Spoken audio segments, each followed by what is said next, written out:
Shabbat Hagadol Mevorach.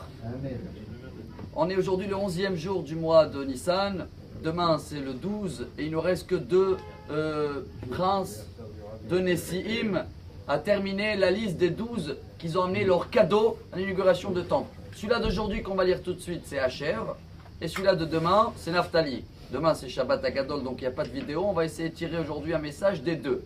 Asher représente chez nous, bien sûr, il a reçu une bracha, mais Asher shemena lachmov uiten ma'adane melech. Tout ce qui est les olives, l'huile, pas seulement pour que toute la vie va glisser, ça c'est sûr, mais l'huile, l'olive, il a une qualité, nous, le peuple juif, peu importe qu'on essaye de nous mélanger, on va toujours reflotter.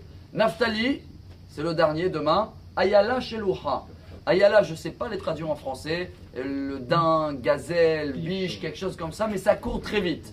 Alors je pense qu'en ce moment on est tous dans la course et il faut justement bien sûr courir pour faire les mitzvot. Comme on va lire tous pendant Pessah, Ushmartem et Amatzot, il faut garder et faire les mitzvot vite comme les galettes. Si ça passe 18 minutes, la galette devient Hametz. Et si une mitzvah on va trop attendre, quelqu'un d'autre il va la faire à la place de nous, elle est devenue Hametz, c'est dommage on l'a raté. Ce qui veut dire pour nous que ce Shabbat, chers amis, c'est un grand Shabbat. Pourquoi c'est le seul Shabbat qui s'appelle Shabbat Hagadol? Le Shulchan Aruch dans le Siman Taf Lamed 430, il y a plusieurs raisons. Une des raisons, c'était le grand miracle qui s'est passé juste avant la sortie d'Égypte, que pendant Shabbat, on a attaché, avant Shabbat, le mouton, et les Égyptiens, ils voulaient nous tuer parce que c'était leur idole, et Hachem, il nous a protégés jusqu'à la sortie d'Égypte. Une autre explication est amenée au nom de Rashi. Pourquoi ça s'appelle Shabbat Hagadol?